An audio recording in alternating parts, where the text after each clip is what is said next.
This next 20 years are absolutely fundamental to determining whether this is the best of centuries or the worst of centuries. It's an enormous responsibility that we face, but it's full of opportunity, and it's full of opportunity of the Ashden kind, full of ideas, a potential for turning those ideas into something really substantial that changes the way we do things. We're dealing with a one-off event in human history over the next 30 or 40 years of immense importance. So it's very clear that how we design cities is absolutely critical. And it's not for some abstract future generations. My grandchildren, 5 of them, age 0 to 4. It's those people. Those people are going to see the big stuff. People of my age won't see the big stuff. I mean, big stuff, I mean potentially 3 or 4 to 5 degrees if we get it wrong. But they would if we got it wrong. It's not some abstraction of future generations.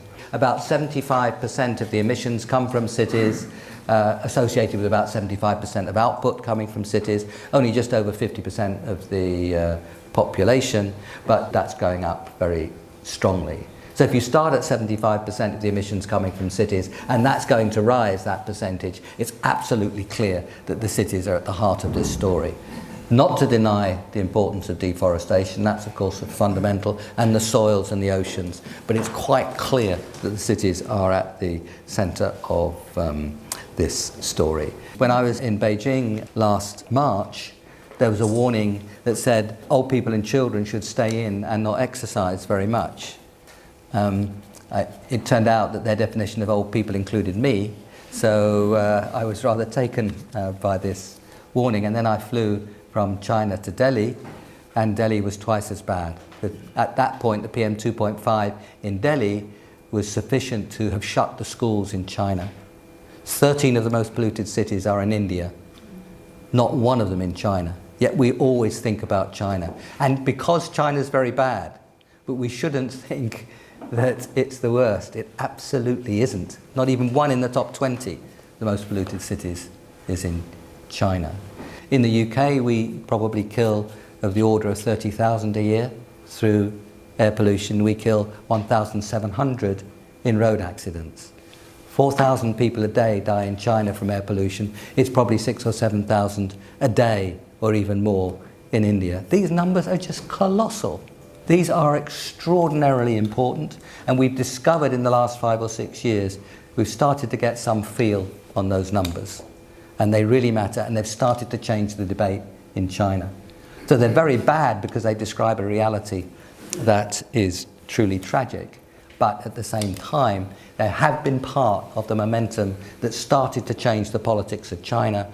I believe that it will start to change the politics in India. It'll take a little longer, and they should be changing the politics across the world, because these things are not confined just to emerging markets and developing countries. So you've got these two things together: climate change killing people in the longer term, and air pollution killing people now on a very big scale. A year ago, President Xi Jinping and Obama got together in November in Beijing, and they jointly articulated what they would be offering for the Paris Agreement. So the atmosphere, the preparation is very different. And above all, the understanding that this is no longer a horse race between climate on the one hand and growth on the other. We're seen much better now, and we did this report, Better Growth, Better Climate, a year ago. Paris is a turning point. It'll set a new road. That's very much worth having. But the bigger test is, are we credible about accelerating down that road? I hope so, but that's what will really matter. Thanks very much. Thank you, Lord Stern, for an amazing and inspiring speech. What I wanted to talk to you about was Ashden. And Ashden, what I am and what Ashden is an optimistic organisation.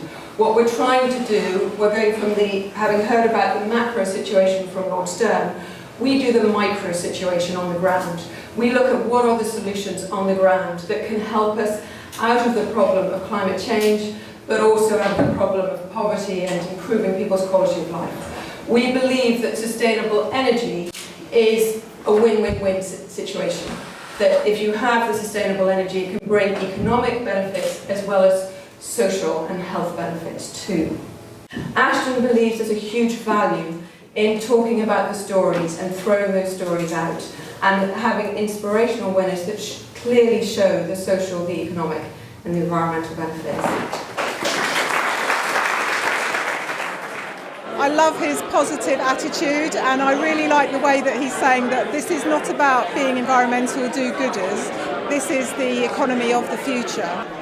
It was an excellent opportunity to gain insight from a world-renowned academic and interesting, exciting speech to hear from him and to see his thoughts on upcoming Paris, on climate change and his thoughts on overall general developments. He reminded us of the severe pollution crisis in Asian cities, especially how much worse it is in India than China. That's certainly something that we've been looking at in impacts, and I think it's always shocking every time you hear it. There are obstacles in the way, but we think that Paris will be an exciting event, and we are optimistic and see up for the future. I think we'd really like to see that clarity of policy from the global leaders, so that investors can deploy capital behind the targets that they're seeing, and that will come to fruition, that it won't let us down, and that we will see this optimism in environmental solutions as a good place to invest come through. I just really hope that our leaders will do the right thing. We need that leadership, and we're looking to them for that, because there's so many people out there who are ready to take action and deliver the low carbon future that we need. In fact, the zero carbon future that we need.